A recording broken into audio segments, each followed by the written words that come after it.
السلام علیکم ورحمۃ اللہ وبرکاتہ۔ محترم حاضرین، تمام تعریفیں اللہ عز و جل کے لیے ہیں۔ شروع اسی کے نام سے جو تمام کائنات کا مالک ہے۔ ساری بڑائی، بزرگی، کبریائی، حمد، ثنا، عظمت، تعریف، تسبیح، تقدیس، تنزیہ اور سب صفات کمال اللہ عز و جل کے لیے ہی ہیں۔ بسم اللہ الرحمن الرحیم، والحمد للہ رب العالمین، والصلاة والسلام علی رسول اللہ وعلی آلہ واصحابہ واتباعہ الی یوم الدین۔ اور اللہ عز و جل کی حمد و ثنا کے بعد اللہ کی رحمتیں ہوں، نوازشیں ہوں، اللہ کی سلامتی ہو نبی مکرم محمد اور آپ کی آل پر۔ محترم حاضرین، ہم نے قرآن کریم میں صحابہ کرام رضی اللہ عنہ مجمعین کے فضائل پر نظر ڈالنے کے بعد اب جو دوسرا مرحلہ شروع کیا ہے یہ ہے نبی صلی اللہ علیہ وسلم کی زبان مبارک سے صحابہ کرام رضی اللہ عنہ مجمعین کی تعریف میں، ان کی مدح میں، ان کی فضیلت میں، ان کے شرف اور مقام کے بیان میں جو کچھ وارد ہے، آیا ہے، صحیح احادیث سے ثابت ہے، انشاءاللہ ہم وہ آپ کے سامنے رکھنے کی کوشش کریں گے۔ اب آج کا یہ ہمارا اس کا دوسرا حصہ ہے، یا یوں کہہ لیجئے دوسری کڑی۔ پچھلے ہفتے ہم نے ایک بہت ہی عظیم روایت آپ کے سامنے رکھی تھی۔ مجھے امید ہے کم از کم اردو میں اس کا مفہوم آپ لوگوں کو ضرور یاد ہوگا۔ تو اگر یاد ہے تو میں چاہوں گا کہ آپ میں سے کوئی مجھے وہ حدیث یعنی اس کا مفہوم بتائیں کہ پچھلے ہفتے ہم نے نبی صلی اللہ علیہ وسلم کی کون سی حدیث صحابہ کرام رضی اللہ عنہ مجمعین کی فضیلت میں سیکھی تھی، جسے ہم نے پڑھا تھا اور جس کے تحت ہمارا پورا درس تھا۔ کون سی حدیث تھی وہ؟ ماشاء اللہ حافظ صاحب، دیکھیے اللہ برکت دے آپ کو۔ جی جی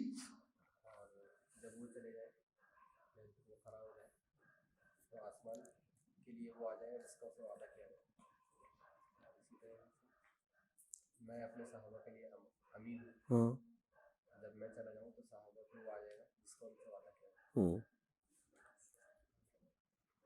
ابھی تو صحابہ کی تعریف آئی ہی نہیں۔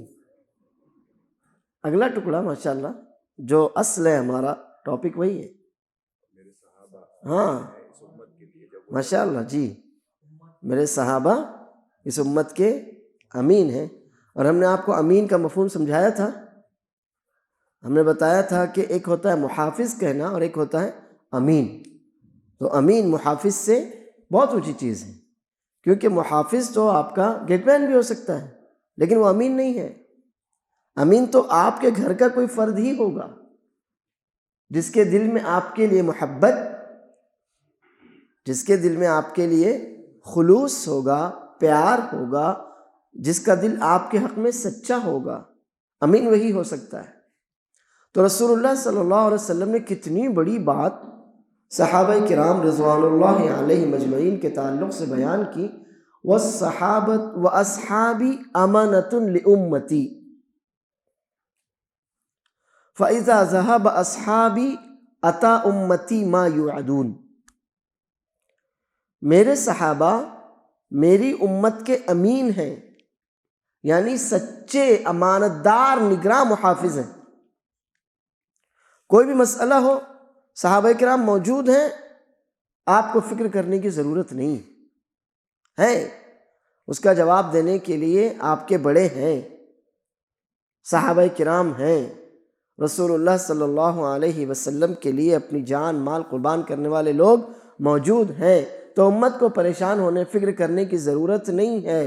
عقیدے کا مسئلہ ہو، منہج کا مسئلہ ہو، فکر کا مسئلہ ہو، دشمن سے مقابلے کی کوئی بات ہو، کچھ بھی ہو، کوئی بھی مسئلہ ہوگا، میرے صحابہ میری امت کے امانت دار محافظ ہیں۔ ہاں جب یہ ختم ہو جائیں گے نا، جب ان کی وفات ہو جائے گی، تو پھر امت ان مصیبتوں کے لیے تیار رہے جو اس کے حق میں طے کی جا چکی ہیں۔ الحمدللہ صحیح مسلم کی روایت پچھلے ہفتے ہم نے کافی تفصیل سے دیکھی تھی۔ آج ہمارے سامنے 3 الگ الگ روایتوں کے 3 الفاظ ہیں، وہ یاد کر لیجیے۔ ایک سنن ابن ماجہ کی صحیح حدیث کا ٹکڑا ہے، دوسری سنن ترمذی کی صحیح حدیث کا ٹکڑا ہے، اور تیسرا لفظ جو میں رکھوں گا انشاءاللہ اسے علامہ البانی رحمہ اللہ نے سلسلۃ الاحادیث الصحیحہ، ان کی ایک بڑی عظیم الشان کتاب ہے، جس کتاب میں انہوں نے صحیح احادیث کو جمع کیا ہے اور پھر ان کی سندوں کے ساتھ ان پر بات کی ہے، یہ بتایا ہے کہ یہ حدیثیں قابل عمل ہیں، قابل استدلال۔ تو آج انشاءاللہ جو ہمارا درس ہے اس کا مین ٹاپک تو آپ جانتے ہی ہیں، فضائل الصحابۃ فی السنہ۔ نبی صلی اللہ علیہ وسلم کی سنت مبارکہ میں صحابہ کرام رضی اللہ عنہم اجمعین کی جو فضیلتیں آئی ہیں، انشاءاللہ آج کا اس کا ہمارا یہ دوسرا درس ہے۔ اس درس میں اللہ کی توفیق سے میں نبی کریم صلی اللہ علیہ وسلم کی زبان مبارک سے نکلے ہوئے 3 الفاظ صرف آپ کے سامنے رکھنے والا ہوں۔ سب سے پہلا کلمہ ہے احفظونی فی اصحابی، دوسرا کلمہ ہے اوصیکم باصحابی، اور تیسرا کلمہ ہے احسنوا الی اصحابی۔ بس سب سے پہلی حدیث طویل ہے، جو اصل مفہوم ہے وہ یہ احفظونی فی اصحابی، سنن ابن ماجہ کی صحیح روایت ہے۔ اللہ کے رسول صلی اللہ علیہ وسلم کا فرمان مبارک، ترجمہ تو آپ سمجھ ہی گئے ہوں گے، حفاظت کرنا۔ احفظونی فی اصحابی، میرے صحابہ کرام کے حق میں میری حفاظت کرو، یہ اس کا لفظی ترجمہ ہے۔ مفہوم یہ ہوگا میری خاطر میرے صحابہ کرام کی حفاظت کرو، میری خاطر میرے صحابہ کرام کی حفاظت کرو۔ اب سوال یہ اٹھتا ہے کہ کیا صحابہ کرام ایسے کمزور ہیں کہ جیسے ہم اپنی بیوی بچوں کی حفاظت کرتے ہیں اس طرح صحابہ کرام ہماری حفاظت کے محتاج ہیں؟ یہی مفہوم ہے کہ اس کا؟ جی نہیں، وہ ہم سے زیادہ طاقتور، مضبوط اور اللہ کے لیے اپنی جان لٹانے کا جذبہ رکھنے والے تھے، اور انہوں نے اسے ثابت کر کے بتایا۔ تو کیا مفہوم ہوگا احفظونی فی اصحابی، میرے حق میں میرے صحابہ کرام کی حفاظت کرو؟ اس کا مفہوم کیا ہو سکتا ہے؟ میری خاطر میرے صحابہ کرام کی حفاظت کرو، اس کا مفہوم کیا ہو سکتا ہے؟ مطلب یہ ہے کہ صحابہ کرام کے تمہارے اوپر جو حقوق ہیں تو یاد رکھنا وہ میری خاطر ہیں۔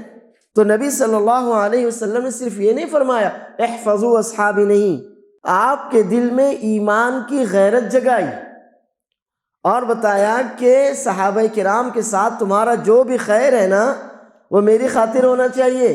اب ایک مومن کے دل میں جذبہ ایمانی اور بڑھ گیا کہ میں جو بھی صحابہ کرام رضی اللہ عنہم کے ساتھ خیر کروں گا تو وہ کس کی بنیاد پر ہوگا؟ وہ نبی صلی اللہ علیہ وسلم سے میرے تعلق کی بنیاد پر ہوگا۔ اور اللہ نہ کرے اگر صحابہ کرام کے ساتھ خیر نہ ہو تو اس کا سیدھا مفہوم کیا ہوگا؟ کیا ہوگا اس کا سیدھا مفہوم؟ کہ نبی صلی اللہ علیہ وسلم سے آپ کو تعلق نہیں ہے۔ ہم کہتے ہیں نا کسی سے بھائی میری خاطر یہ کام کر دو، یعنی میری تم سے دوستی ہے، میری تم سے محبت ہے، میرا تم سے گہرا تعلق ہے، میرا تم سے قریبی رشتہ ہے، یا میرا تم پر کوئی خاص احسان ہے، کچھ بھی ہے، تو اس گہرے تعلق کی وجہ سے تم یہ کام کر دو میری خاطر۔ تو نبی صلی اللہ علیہ وسلم یہاں پر ہمارے جذبہ ایمانی کو جگا رہے ہیں۔ ایک بات یہ ہوتی ہے احفظوا اصحابی، میرے صحابہ کرام کی حفاظت کرو، ان کا خیال رکھو، ان تک کوئی بھی تکلیف نہ پہنچنے پائے۔ لیکن یہاں کیا کہنا ہے؟ میری خاطر، یعنی اب اگر تم مجھ پر ایمان رکھتے ہو تو تمہارے اس ایمان کا تقاضا ہے کہ تم میرے صحابہ کرام کی حفاظت کرو۔ حفاظت اب کیسے ہوگی؟ حفاظت ہوگی صحابہ کرام رضی اللہ عنہم اجمعین کے ڈیفینس کے ذریعے۔ حفاظت ابھی تو قیامت تک کرنا ہے نا، کیونکہ جن لوگوں کو مخاطب کیا وہ تو خود صحابہ کرام ہی تھے۔ نبی صلی اللہ علیہ وسلم نے یہ جملہ جن کے سامنے بیان فرمایا وہ تو صحابہ کرام ہی تھے نا۔ تو صحابہ کرام کے اوپر بھی ایک دوسرے کا ڈیفینس، اور صحابہ کرام کے بعد اب قیامت تک آنے والے تمام مسلمانوں کے اوپر صحابہ کرام رضی اللہ عنہم اجمعین کا دفاع واجب۔ اب یہی تو ہوگا، کوئی آدمی ہے، کوئی بھی، اس کے دل میں صحابہ کرام کے لیے کسی بھی طرح کی اللہ نہ کرے کوئی برائی ہے، اور میرے سامنے وہ چیز آتی ہے، تو اب میرے اوپر یہ فرض احفظونی فی اصحابی، میرے ایمان کا تقاضا ہے، نبی صلی اللہ علیہ وسلم سے میرا جو بھی تعلق ہے، وہ خود آدمی سمجھ سکتا ہے کہ اس کا محمد الرسول اللہ، ابھی جو آیت ہم نے اور آپ نے سنی، تو محمد الرسول اللہ صلی اللہ علیہ وسلم سے آپ کا کیا تقاضا ہے آپ جانیں، میرا کیا تقاضا ہے مجھے اس کی خبر ہونا چاہیے۔ تو اسی کا جو ہمارا تعلق ہے نبی مکرم صلی اللہ علیہ وسلم سے، اور یہ تو جان لیجئے کہ نبی صلی اللہ علیہ وسلم سے اگر تعلق ٹوٹا تو دنیا آخرت سب چھوٹی۔ تو نبی صلی اللہ علیہ وسلم پر ہمارے ایمان کا تقاضا ہے صحابہ کرام کا دفاع کرنا، صحابہ کرام کا ڈیفینس کرنا۔ اور صحابی کوئی بھی ہو، ہم بتا چکے اس کے پہلے آپ کو، کوئی بھی صحابی ہو، ابو بکر سے لے کر رضی اللہ عنہ، ابو بکر صدیق رضی اللہ عنہ سے لے کر نبی صلی اللہ علیہ وسلم کی حیات مبارکہ کے آخر میں ایمان لانے والا بھی اگر کوئی بندہ ہے تو وہ صحابہ کرام کے مفہوم میں داخل ہے، اسے ہم صحابی کہیں گے۔ ایک لمحے کے لیے بھی اگر کسی شخص نے نبی صلی اللہ علیہ وسلم کو دیکھا ہو، آپ کو دیکھ کر ایمان قبول کیا ہو، یا ایمان کی حالت میں آپ سے ملاقات کی ہو، ایمان کی حالت میں آپ کو دیکھا ہو، تو اب وہ صحابی ہے۔ اور اگر وہ صحابی ہیں تو پھر احفظونی فی اصحابی، اب اولاً خود ہمارا دل پاک ہو، ہمارے دل میں کوئی گندگی برائی کدورت نہ ہو، اور اس کے بعد اگر کوئی بھی اللہ کا بندہ وہ اپنے آپ کو اہل السنہ میں سے سمجھتا ہو یا کچھ بھی ہو، اگر وہ آپ کے سامنے آتا ہے، اس کی بات، اس کا قول آپ کے سامنے آتا ہے، تو اب یہ آپ کا ایمانی فریضہ ہوتا ہے کہ آپ صحابہ کرام کا ڈیفینس کریں، ان کی عزت کا دفاع کریں، ان کے تعلق سے خیر بولیں، خیر پہنچائیں، جتنی بھی اللہ نے آپ کو استطاعت دی ہے، کیونکہ آپ کی جو استطاعت ہے اس سے بڑھ کر اللہ کو آپ سے کچھ نہیں چاہیے، جتنی استطاعت ہے اتنا تو کرو۔ تو اگر آپ کو یہ علم ہے کہ تمام صحابہ کرام رضی اللہ عنہم اجمعین کی محبت ہمارے ایمان کا حصہ ہے، تو اس کو اتنا تو بتاؤ۔ اگر آپ کو یہ علم ہو کہ کسی بھی صحابی کے تعلق سے بد زبانی کرنا یا دل میں برائی رکھنا یہ ہمارے ایمان کے منافی ہے، یہ نفاق ہے، یہ بے دینی ہے، تو کم از کم آپ اس کو اتنا تو بتائیے۔ کسی بھی صحابی کے تعلق سے اگر کسی کے دل میں برائی ہو یا کوئی زبانی طور پر آپ کے سامنے ظاہر کرے تو اسے یہ تو بتائیے کہ صحابہ کرام وہ سب کے سب جنت میں اپنا مقام بنا چکے، اللہ عز و جل نے انہی کے تعلق سے فرمایا رضی اللہ عنہم ورضوا عنہ۔ اب جن سے اللہ راضی، اب تو آ کر کہتا ہے میرے دل میں یہ ہے اور انہوں نے یہ کیا اور انہوں نے وہ کیا، تو یہ تو قرآن کریم کا انکار ہے۔ اللہ کہہ رہا ہے میں راضی ہوں، اور آپ آ کر کہتے نہیں میں راضی نہیں ہوں، تو آپ اس کی تھوڑی سی خطرناکی کو سمجھیے۔ بہت سے لوگ ہوتے ہیں ہمارے میں سے، اہل السنہ والجماعہ میں سے اپنے آپ کو کہلاتے ہیں، ہماری صفوں میں شامل ہیں، اب وہ آ کر کہتے ہیں نہیں انہوں نے یہ کہا اور انہوں نے وہ کیا۔ ارے بھائی اللہ کہہ چکا رضی اللہ عنہم ورضوا عنہ، اب تو آ کر کہتا ہے کہ نہیں ان کے درمیان یہ ہوا اور ان کے درمیان وہ ہوا اور انہوں نے یہ کیا، وہ ختم۔ ان کا جتنا تعلق تجھ سے ہے اس سے کہیں زیادہ تعلق رب سے ہے۔ جب اللہ عز و جل کہہ چکا میں راضی ہوں، ختم ہوئے سارے معاملات، اللہ کہہ چکا میں نے ان سے جنت کا وعدہ کیا، ختم ہوئے سارے معاملات، تو آج کسی کے لیے بھی یہ جائز نہیں کہ وہ کچھ بھی کہے، کسی بھی صحابی کے تعلق سے کچھ بھی کہے۔ تو یہ مفہوم احفظونی فی اصحابی کا، کہ آپ خود بھی صحابہ کرام کے لیے اپنی نیتیں، اپنے دل، اپنی زبانیں صاف رکھیں، اور اگر اللہ نہ کرے کسی بھی بندے کے بارے میں آپ کو معلوم ہو یا کوئی آپ سے آ کر بتائے تو جتنا اللہ نے آپ کو علم دیا اتنا صحابہ کرام کی عزت کا دفاع کرنا آپ کے اوپر فرض ہو جاتا ہے۔ چپ چاپ خالی خولی سن لینا یہ اس بات کی دلیل ہوگی کہ آپ کے دل میں ایمان نہیں۔ احفظونی کو یاد رکھیے، میری خاطر، یعنی مجھ سے تم جو تعلق بتاتے ہو نا، اب اس تعلق کا تقاضا ہے کہ میرے صحابہ کرام کی حفاظت کرو، ان کی عزت کا ڈیفینس کرو۔ کوئی کتنا ہی بڑا مولوی ہو، عالم ہو، اسپیکر ہو، کچھ بھی ہو، اگر آپ نے سنا اس کی زبان سے کسی بھی صحابی کے تعلق سے کوئی ایسا جملہ جو مناسب نہیں ہے، تو اب آپ کے اوپر فرض ہوا نا، فرض ہوا کہ نہیں ہوا؟ آپ کے اوپر فرض ہوا کہ آپ کم از کم اس کو اتنی باتیں بتا دیں جو 2-3 جملوں میں نے آپ کے سامنے رکھی۔ یہ ہوا احفظونی والا جملہ۔ دوسرا جملہ سنن ترمذی کی روایت ہے، اللہ کے رسول صلی اللہ علیہ وسلم فرماتے ہیں اوصیکم باصحابی۔ وصیت کا مطلب ہوتا ہے تاکیدی حکم۔ وصیت کا مطلب ہوتا ہے تاکیدی حکم۔ ہم اردو والے تو وصیت یہی جانتے ہیں کہ کسی آدمی نے وصیت کی، مر گیا ہو، اب اس کی وصیت کو لے کر ہم جھگڑا کریں، اس کو نافذ کرنا ہے نہیں کرنا، 1/3 سے کرنا 10، کیا اس کو وصیت نہیں کہتے۔ اللہ کے رسول صلی اللہ علیہ وسلم فرماتے ہیں اوصیکم بالنساء خیرا۔ اللہ عز و جل فرماتا ہے یوصیکم اللہ، کیا فرماتا ہے؟ یوصیکم اللہ فی اولادکم۔ اللہ عز و جل تم کو تمہارے بچوں کے بارے میں وصیت کرتا ہے۔ تو وصیت کا معنی ہوتا ہے تاکیدی حکم، یعنی جس کو ماننا آپ کے لیے ضروری۔ اللہ کے رسول صلی اللہ علیہ وسلم کی زبان مبارک سے نکلا ہوا جملہ ہے اوصیکم باصحابی۔ ہم کو یوصیکم اللہ فی اولادکم یاد ہے، ہم کو اوصیکم بالنساء خیرا یاد ہے، یہ یاد نہیں ہے۔ اوصیکم باصحابی، میں اپنے صحابہ کے ساتھ خیر کرنے کی تم کو تاکیدی وصیت کرتا ہوں، تم کو تاکیدی حکم دیتا ہوں۔ اب صحابہ کرام کے ساتھ آج خیر کیا ہوگا؟ وہی میں جو آپ کو بتا چکا، ان سے محبت، ان کی عزت کا دفاع اور ان کے لیے دعا۔ صحابہ کرام کے ساتھ جو خیر آج ہم یہاں کر سکتے ہیں وہ یہی ہے، ہم ان سے محبت کریں، ان کی عزت کا دفاع کریں، ان کے لیے دعا کریں، اور جس راستے پر وہ چلتے چلے گئے اسی راستے کو اپنے لیے راہ نجات سمجھیں۔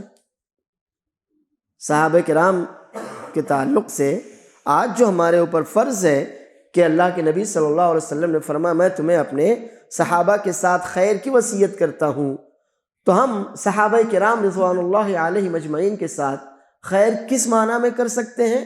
ان سے محبت رکھی جائے، ان کی محبت کو اپنے ایمان کا حصہ سمجھا جائے، کسی کے تعلق سے بھی اپنے دل میں ذرا بھی بغض یا برائی نہ رکھی جائے، ان کی عزت کی حفاظت کی جائے، ان کی عزت کا دفاع کیا جائے، ان کے لیے دعائیں کی جائیں، اور جس راستے پر وہ چل کر اللہ کی رضا تک پہنچ گئے اسی راستے کو اپنے لیے راہ نجات سمجھا جائے، اور سمجھا کیا جائے؟ وہ ہے ہی اللہ فرماتا ہے وَأَنَّ هَذَا صِرَاطِي مُسْتَقِيمًا فَاتَّبِعُوا۔ تو یہی سیدھا راستہ ہے جس پر صحابہ کرام رضی اللہ عنہم مجمعین چلتے چلے گئے، اور اسی راستے پر چل کر وہ اللہ کی رضا تک پہنچ گئے۔ تو ہم بھی اسی راستے کو، صحابہ کرام کے اسی منہج کو اختیار کرنے میں اپنے لیے سعادت سمجھیں، اس کے علاوہ کامیابی کا اور کوئی دوسرا راستہ نہیں۔ تو اوصیکم باصحابی، میں تمہیں اپنے صحابہ کرام کے ساتھ خیر کرنے کا تاکیدی حکم دیتا ہوں، وصیت کرتا ہوں۔ تیسرا جملہ ہے احسنوا الی اصحابی۔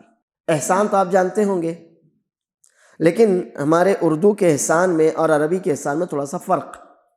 ہم اردو میں کہتے ہیں احسان کرنا، مطلب کسی کے ساتھ وہ خیر کرنا جو آپ کے اوپر واجب نہیں تھا، کسی کے ساتھ وہ خیر کرنا جو آپ کے اوپر واجب نہیں تھا۔ اگر واجب تھا تو پھر وہ احسان نہیں ہوا۔ کہتے ہیں نا فلاں کا مجھ پر احسان ہے، میں کسی تکلیف میں تھا اس نے میری مدد کی، مجھے کوئی ضرورت تھی اس نے میری ضرورت پوری کی، مجھے کسی سفارش کی ضرورت تھی اس نے میری سفارش کر دی، تو اس کا مجھ پر احسان، اس نے میرے ساتھ نیکی کی۔ لیکن عربی میں احسان کا مطلب ہوتا ہے ہر خیر جو آپ کر سکتے ہو۔ اللہ کے رسول صلی اللہ علیہ وسلم فرماتے ہیں اذا ذبحتم فاحسنوا الذبح، جب جانور ذبح بھی کرو تو احسنوا، اچھے طریقے سے، یعنی جانور کو ترساؤ مت، جانور کو تڑپاؤ مت، جانور کو زائد یعنی کند چھری سے ذبح مت کرو کہ اس کو زیادہ تکلیف ہو۔ یہ ساری باتیں احسان کے معنی میں ہیں۔ تو احسنوا کا مطلب ہوتا ہے بھلائی، خیر، خدمت، نیکی، اچھائی۔ تو میرے صحابہ کرام کے ساتھ احسان کرو، مطلب خیر کرو، نیکی کرو، بھلائی کرو، اچھائی کرو۔ اب یہ 3 جملے آج آپ نے سنے، اور تینوں جملوں کو اگر آپ ملا دیں تو مفہوم وہی ہوتا ہے جو ہم آپ کو بتا چکے۔ صحابہ کرام کی حفاظت، صحابہ کرام کے ساتھ خیر کی وصیت، اور صحابہ کرام کے ساتھ احسان، یعنی ہر قسم کا خیر جو کیا جانا چاہیے ہم وہ صحابہ کرام رضی اللہ عنہم اجمعین کے ساتھ کریں۔ تو میں چاہوں گا کہ یہ 3 چھوٹے چھوٹے جملے آپ یاد کر لیجیے۔ اللہ کے رسول صلی اللہ علیہ وسلم کی یہ جو حدیث ہے اوصیکم باصحابی، اس میں آگے بھی اوصیکم باصحابی ثم الذین یلونہم ثم الذین یلونہم، 3 لوگ۔ اوصیکم باصحابی، میں تمہیں اپنے صحابہ کے ساتھ خیر کرنے کا تاکیدی حکم دیتا ہوں، ثم الذین یلونہم، اور پھر تابعین جو صحابہ کے بعد آنے والے ہیں، اور ثم الذین یلونہم، اور پھر وہ جو ان کے بعد آنے والے ہیں۔ تو اس طرح رسول اللہ صلی اللہ علیہ وسلم نے 3 نسلوں کو ہمارے لیے سب سے اونچا قرار دیا، اور وہ تو ہم جانتے اور سمجھتے بھی ہیں، صحابہ کرام ہیں، ان کے بعد تابعین ہیں، اور ان کے بعد اتباع التابعین ہیں۔ تابع یعنی پیچھے چلنے والا، فالو کرنے والا۔ تو صحابہ کرام رضی اللہ عنہم اجمعین کے بعد دوسری نسل تابعین کی، جو صحابہ کے نقش قدم پر چلے، اللہ عز و جل نے جن کو صحابہ کے ساتھ رہنے کا شرف دیا، اور ان کے بعد پھر تیسری نسل جو تابعین کے فالوورز بنے، تابعین کے شاگرد بنے، اور انہوں نے اللہ اور اس کے رسول صلی اللہ علیہ وسلم کا دین صحابہ کرام کے بعد تابعین رحمہم اللہ سے سیکھا۔ تو اب یہ 3 جملے آپ یاد کر لیجئے۔ انشاءاللہ اگر یہ 3 جملے آپ نے یاد کر لیے تو بہت ممکن ہے کہ صحابہ کرام کے تعلق سے جو کچھ بھی ایک مسلمان پر فرض ہوتا ہے وہ آپ کے دماغ میں بیٹھ جائے گا۔ ہمیں صحابہ کرام کی حفاظت کرنا ہے، ہم صحابہ کرام کی حفاظت کریں تو یہ نبی صلی اللہ علیہ وسلم پر ایمان کا تقاضا ہے، نبی صلی اللہ علیہ وسلم سے محبت کی دلیل کہ ہم صحابہ کرام کی حفاظت کر رہے ہیں۔ صحابہ کرام رضی اللہ عنہم اجمعین کے ساتھ ہمیں خیر کرنا ہے، کیونکہ اس خیر کا تاکیدی حکم ہم کو ہمارے نبی صلی اللہ علیہ وسلم نے دیا، اور پھر اسی خیر کے حقدار درجہ بدرجہ تابعین ہیں، اور تابعین کے بعد اتباع التابعین۔ اور اس کے بعد یہ ہے کہ صحابہ کرام کے ساتھ ہر قسم کا خیر، ہر قسم کا خیر جو ہونا چاہیے وہ کرنا ہمارے اوپر ضروری۔ اب ظاہر ہے میں نے جیسے کہ آپ کو بتایا وہ آج موجود تو نہیں ہے کہ کسی اور طرح کا جسمانی خیر کیا جائے، نہیں، تو پھر اپنے دلوں کو ان کی محبت سے بھرا ہوا رکھنا، ہر صحابی کی محبت دل میں رکھنا، کسی بھی صحابی کے تعلق سے دل میں برائی نہ رکھنا، ان کی محبت کو اپنے ایمان اپنے دین کا حصہ سمجھنا، ان کی قربانیوں کا خیال رکھنا، جو بھی صحابہ کرام رضی اللہ عنہم کے تعلق سے کوئی بات کہے تو صحابہ کی عزت کا دفاع کرنا، پھر چاہے وہ کہنے والا آپ کا والد ہو، آپ کا بیٹا ہو، آپ کا چچا ہو، اس سے کوئی فرق نہیں پڑتا۔ صحابہ کرام کا مقام ہمارے باپ دادا سے بہت زیادہ اونچا ہے، صحابہ کرام رضی اللہ عنہم اجمعین کا مقام ہمارے باپ دادا سے، ہماری اولاد سے بہت زیادہ اونچا ہے، اور ان سے محبت کرنا، ان کی عزت کا دفاع کرنا یہ ہمارا دینی، ہمارا ایمانی فریضہ ہے۔ اس کے بعد یہ ہے کہ پھر صحابہ کرام رضی اللہ عنہم اجمعین کے لیے دعائیں کی جائیں، اور دعا ہم یاد کر چکے ہیں، ربنا اغفر لنا ولإخواننا الذین سبقونا بالایمان ولا تجعل فی قلوبنا غلا للذین آمنوا ربنا انک رؤوف الرحیم۔ اے ہمارے رب تو ہمیں بخش دے، ہمارے ان بھائیوں کو بخش دے جو ایمان کے ساتھ دنیا سے جا چکے، اور ہمارے دلوں میں کسی بھی ایمان والے کے لیے کسی بھی طرح کا کینہ، بغض، حسد، جو کچھ بھی دل کی برائی ہو سکتی ہے ہرگز بھی مت رکھنا۔ اے ہمارے رب بے شک تو بہت زیادہ معاف کرنے والا، بہت زیادہ مہربان اور بہت زیادہ شفیق ہے۔ تو یہ دعا ہم صحابہ کرام رضی اللہ عنہم اجمعین کے لیے کریں، یہ ایمان رکھیں کہ جو ان کی روش تھی، جو ان کا منہج تھا، وہی روش، وہی منہج اگر کوئی اختیار کرے تو انشاءاللہ وہ اللہ کی رضا تک ضرور بضرور پہنچے گا۔ اور یہ سارے جملے آج آپ کے سامنے ہیں، چھوٹے چھوٹے جملے، میں نے چاہا کہ آج آپ کے سامنے ان کو اٹھا کر ایک بنا کر رکھ دوں، ایک مجموعہ، تاکہ ان جملوں کو یاد کرنا آپ کے لیے آسان ہو جائے۔ شاید یاد بھی ہو گئے ہوں گے یہ جملے، یاد ہو گئے؟ یاد ہو گئے؟ جی بغیر دیکھے کوئی سنا سکتا ہے یہ جملے؟ جی سنائیے حافظ صاحب، اللہ برکت دے، چلیں بغیر دیکھے سنائیے۔ اس کا مفہوم کیا ہوگا؟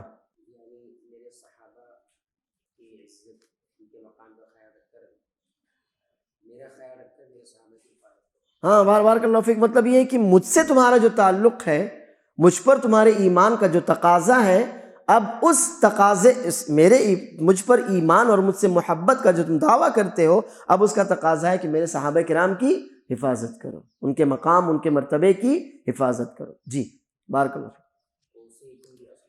جی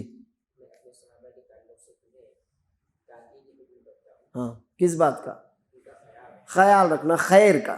جب بھی یہ جملہ آتا ہے اوصیکم، تو یہاں پر ایک مفہوم ہوتا ہے، اوصیکم باصحابی خیرن، اوصیکم بالنساء خیرن، خیر کرنے کا تاکیدی حکم ہے، وصیت۔ جی بارک اللہ فیک۔ اور جی تو مثلا کیا ہو سکتا ہے خیر؟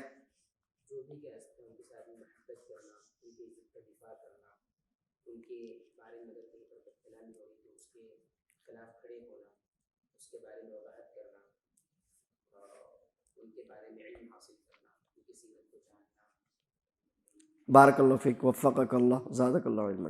اور آپ میں سے کوئی جملے دہرا سکتا ہے اردو میں یا عربی میں؟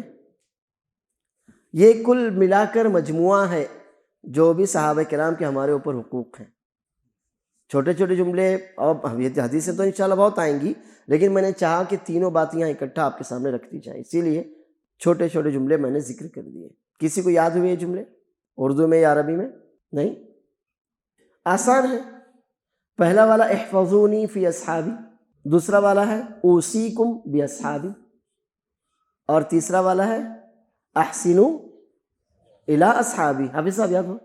سنائیے جی، کیا مفہوم کیا ہوگا اس کا؟ حفاظت کرو، یعنی مجھ پر تمہارا جو ایمان ہے، جو دعویٰ ہے مجھ سے محبت کا، اب اس کا تقاضا ہے کہ تم میرے صحابہ کی حفاظت کرو۔ بارک اللہ۔ اور جی جی ہاں، بارک اللہ فیک،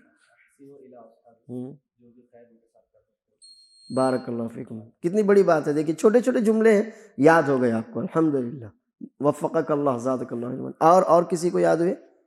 کوئی یاد ہوئے آپ کو؟ جی ہاں جی، ماشاء اللہ، میری خاطر میرے لیے میرے صحابہ کی حفاظت کرو۔ جی اوصیکم باصحابی، بارک اللہ فیک۔ جی میں تمہیں اوصیکم باصحابی خیرا، میں تمہیں وصیت کرتا ہوں کہ میرے صحابہ کے ساتھ بھلائی کرو۔ بہت اچھا۔ جی احسنوا الی اصحابی، جی میرے صحابہ کے ساتھ بھلائی کرو۔ بارک اللہ فیکم، الحمدللہ، اللہ آپ کو علم دے، عزت دے، وفقکم اللہ۔ اور کسی کو یاد ہوئے جملے؟ چھوٹے چھوٹے جملے، احفظونی فی اصحابی، اوصیکم باصحابی، احسنوا الی اصحابی، انتہا۔ اللہ تعالی ہم کو اور آپ کو صحابہ کرام رضی اللہ عنہم سے محبت کرنے، ان کا مقام اور مرتبہ سمجھنے کی توفیق عطا کرے، اور ہم میں سے ہر شخص کو یہ بھی قوت دے کہ ہم صحابہ کرام رضی اللہ عنہم اجمعین کا دفاع کر سکیں، کیونکہ یہ جو فتنہ ہے نا، یہ ہماری صفوں میں پایا جاتا ہے۔ صحابہ کرام رضی اللہ عنہم اجمعین کے تعلق سے جو بھی بہت سی باتیں آپ سنتے ہوں گے، یہ ہماری صفوں میں پایا جانے والا فتنہ ہے، اور اسی لیے خاص طور پر نوجوان جو محمد علی مرزا انجینئر کو دیکھتے ہیں، براہ کرم نہ دیکھیں نہ سنیں، براہ کرم نہ دیکھیں نہ سنیں۔ تاریخ نے جن باتوں کو ہمارے لیے محفوظ کیا ہے، اس کا یہ مطلب نہیں ہے کہ ہم ان باتوں کو لے کر آج، اس کا یہ مفہوم نہیں ہے، وہ تو چونکہ ایک تاریخی بات تھی لہٰذا اس کو محفوظ کر دیا گیا۔ اب مثلا موسیٰ علیہ السلام کا واقعہ، اللہ عز و جل نے کہا لاٹھی پھینکو، لاٹھی پھینکی، اللہ عز و جل کے حکم سے گلاب کا پھول بن گئی، یہی ہوا نا؟ پھر کیا ہوا؟ ہاں کیوں بول رہے پھر؟ تو اگر غلط ہے تو بولو، وہ کیا بنی؟ وہ سانپ بنی، ہے نا؟ وہ لاٹھی سانپ بن گئی۔ اب جب لاٹھی سانپ بن گئی تو موسیٰ علیہ السلام آگے بڑھ کر اس کو اٹھایا نہیں، پھر کیا ہوا؟ ارے ڈر کے پیچھے ہٹے نا، ڈر کے پیچھے ہٹے نا۔ کوئی بھی دنیا کا اچھا بڑے سے بڑا پہلوان ہو جائے تو ڈر کے پیچھے ہی ہٹنے والا ہے، تو کیا آج آپ یہ کہہ سکتے ہیں موسیٰ علیہ السلام ڈرپوک تھے؟ نعوذ باللہ، ایسا نہیں ہو سکتا نا۔ لیکن اللہ عز و جل نے اس تاریخی بات کو ہمارے لیے محفوظ کیا کہ نہیں کیا؟ چونکہ ایک بڑا واقعہ تھا، وہ بالکل موسیٰ علیہ السلام کی نبوت جو مل رہی ہے اس وقت کا واقعہ تھا، اور یہ بتانا تھا کہ جیسے تم انسان ہو نا، موسیٰ بھی ایسا ہی تو انسان تھا۔ ارے بھائی میرے سامنے اگر بچھو آ جائے تو میں اس کو ہتھیلی میں تھوڑی اٹھاؤں گا. اللہ نہ کرے، اللہ محفوظ رکھے، ہمارے آپ کے سامنے سانپ آ جائے تو اس کو گود میں لیں گے کیا ہم؟ کیا ہوگا؟ ہاں ڈریں گے نا. تو اللہ عز و جل نے اس چھوٹی سی بات کو بتا کر کیا تمہارے ذہنوں میں کیا بٹھانا چاہا کہ موسیٰ آسمانی مخلوق نہیں تھا. کیا تھے پھر موسیٰ علیہ السلام؟ ہمارے اور آپ کی طرح انسان تھے. فرعون سے ٹکر لی تو تم بھی تو ویسے ہی ہو. تو وہ جو جملہ ہے نا کہ موسیٰ سے اللہ نے کہا موسیٰ اقبل ولا تخف، ارے موسیٰ ڈرنے کی کیا ضرورت ہے، آگے بڑھو. تو اس چھوٹے سے جملے میں اللہ عز و جل نے بہت سی باتیں سمیٹ دیں. ایک تو یہ ہے کہ موسیٰ علیہ السلام جو ڈرے تو وہ ڈر فطری تھا، نیچرل تھا نا، وہ ڈر فطری تھا. اور انسان کی فطرت میں وہ ڈر ہے کہ نہیں انسان کی فطرت میں؟ تو اللہ عز و جل نے یہ بتایا کہ موسیٰ علیہ السلام بھی لاکھ طاقتور، مضبوط، بہادر ہونے کے باوجود بھی انسان تھے. انسان جس چیز سے ڈرتا ہے وہ بھی ڈرتے تھے. تو یہ نارمل ہے، یہ اب نارمل نہیں ہے، اور شریعت کو اس پر کوئی اعتراض بھی نہیں ہے.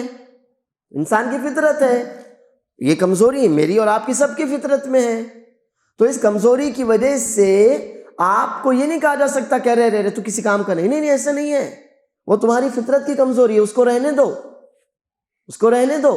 اس کمزوری کے رہتے ہوئے آپ جو ہم کام تم سے لینا چاہتے ہیں اس کے لیے تیار رہو. کیا فرمایا اللہ نے؟ آگے بڑھو. مطلب کسی بھی طرح کے ڈر کو اپنے اوپر غالب مت آنے دو.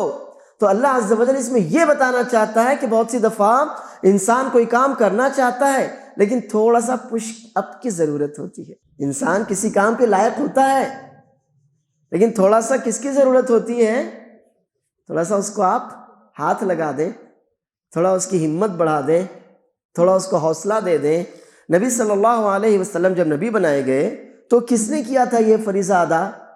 خدیجہ نے کہا تھا نا، ارے گھبرانے کی کیا ضرورت ہے، یہ سب نہیں ہونے والا جو آپ اتنا ڈر رہے.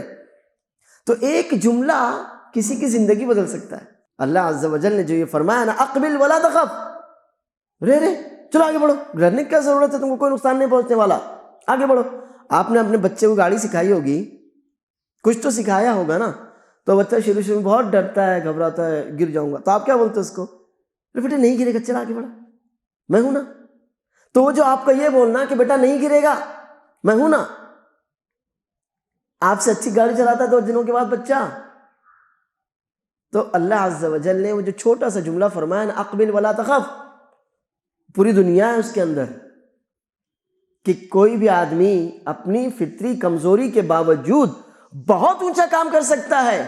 اس کو تھوڑا سا حوصلہ تو دے کے دیکھو، اس کو تھوڑی سی ہمت تو دے کے دیکھو، وہ بہت آگے جائے گا. تو یہ چھوٹے چھوٹے جملے ہوتے ہیں جن کی وجہ سے ہم خود بھی آگے بڑھتے ہیں اور کسی اور کو بھی آگے بڑھاتے ہیں. تو یہ ہماری فطرت ہے، اور فطرت پر اللہ رب العالمین کی طرف سے کوئی پکڑ بھی نہیں.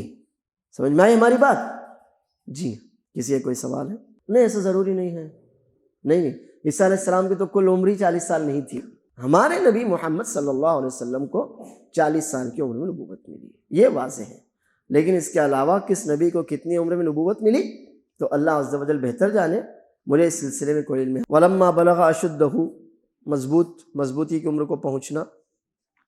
لیکن کہتے ہیں 40 سال کی عمر وہ ہوتی ہے، مگر وضاحت تو نہیں ہے 40 سال، اللہ بہتر جانے.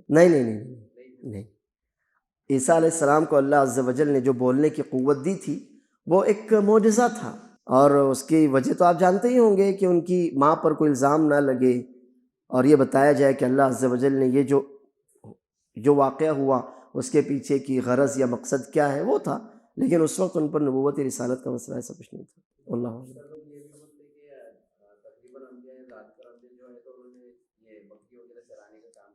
نہیں، یہ تو صحیح بخاری کی روایت ہے. اکثر لوگ کیا بولتے ہیں اور نہ بولیں، کیا فرق پڑتا؟ وہ تو صحیح بخاری کی روایت ہے. اللہ کے رسول صلی اللہ علیہ وسلم فرماتے ہیں ما من الانبیاء نبی الا وقد رعى الغنم. بکریاں چرائی ہیں انبیاء نے، خود نبی صلی اللہ علیہ وسلم نے بکریاں چرائی ہیں. اور بکریاں چرانا دراصل یہ اس کے پیچھے انبیاء کی ٹریننگ ہوتی تھی. بکریاں چرانا یہ انبیاء کی ٹریننگ ہوتی تھی کہ یہ جو بکریاں، آپ نے کبھی بکریاں چرائی تو نہیں ہوں گی لیکن دیکھا تو ہوگا، ایک بڑے میدان میں جو بکریاں لے کے جاتے چرواہے، تو ایک بکری ادھر کے درخت پہ چڑھ جاتی، ایک ادھر کی دیوار پہ چڑھ جاتی، ایک ادھر گڈھے میں رہ جاتی، ایک بکرا دوسری بکری کو سینگ مارتا، یہ سب دیکھا تو ہوگا نا۔ تو ہم انسانوں کا بھی یہی حال ہے، ہم بھی ایسی بکریاں ہیں، ایک بکری ادھر جا رہی، دوسری ادھر جا رہی، تیسری کو ادھر پتا دکھ رہا، چوتھی کو ٹہنی دکھ رہی، پانچواں اس کو سینگ مار رہا، یہی سب ہے۔ تو انبیاء کرام علیہ السلام کی ٹریننگ اللہ عز و جل نے اسی طور پر کی کہ دیکھو یہ سب الگ الگ مزاج رکھنے والے بکرے ہیں نا، تو یہ انسان بھی ایسے ہی ہیں، اس کا مزاج یہ ہوگا، اس کا مزاج وہ ہوگا، اس کا ایسا ہوگا، لیکن اب آپ ان میں سے کسی کو ضائع نہیں کر سکتے، آپ کو سب کو لے کر چلنا ہے، سب کو سنبھال کر چلنا ہے۔ نبی صلی اللہ علیہ وسلم نے تو ابو لہب اور ابو جہل کو بھی سنبھالنے کی پوری کوشش کی، وہ نہیں سنبھلے، ان کا اپنا قصور، سنبھالا تو نبی صلی اللہ علیہ وسلم نے کبھی بھی پلٹ کر جواب نہیں دیا، ہے کہ نہیں؟ تو ہم نے تو ابو جہل اور ابو لہب کو بھی سنبھالنے کی کوشش کی، وہ نہیں سنبھلے، ان کا اپنا قصور۔ تو یہ اس وجہ سے واللہ عالم انبیاء کرام علیہ السلام نے بکریاں چرائی، واللہ عالم۔